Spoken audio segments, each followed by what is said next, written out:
Alors toujours pour parler du sieur Sarkozy, qui croit avoir enterré la polémique sur la viande halal après une entrevue avec le recteur de la mosquée de Paris.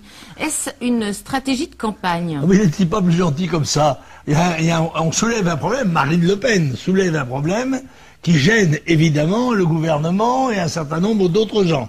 Alors ces autres gens et le gouvernement se réunissent et disent, bon, ça n'est pas un problème, on n'en parle plus, c'est fini. Eh bien si, on va en parler, justement. Parce que l'histoire du halal, c'est une histoire qui intéresse tous les Français. Parce que il s'agit de viande qui est tuée selon des formules rituelles qui sont contraires à la loi française. La loi française pose en principe que les animaux doivent être étourdis, c'est-à-dire assommés en quelque sorte, avant d'être égorgés et d'agoniser pendant des minutes, quelquefois plus d'un quart d'heure, pendus par les pieds. Bon, je signale au passage que c'est 5 200 000 bovins.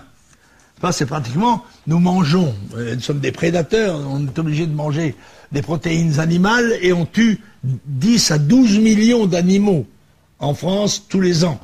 Et il est très important pour nous, pour notre civilisation, que les animaux soient respectés dans leur dignité et qu'ils subissent le minimum de souffrance pour leur mort. Bon, il y a cela, il y a des problèmes d'hygiène qui sont liés à la manière dont rituellement on égorge les bêtes, qui est particulière, et puis, il faut le dire, il y a cette espèce d'impôt qui est perçu par les religions sur la viande halal. Or, si j'en crois l'article que j'ai sous les yeux, 51% des animaux abattus en France sont abattus de façon halal. Autrement dit, on fait glisser progressivement, avec la méthode du voleur chinois, des coutumes françaises aux coutumes étrangères.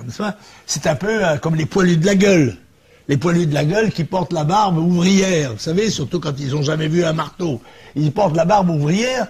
Comme c'est curieux, ça ressemble justement à celle des frères musulmans. Voilà, on commence comme ça. On est poilu de la gueule, puis ensuite on ferait mieux d'être poilu d'ailleurs.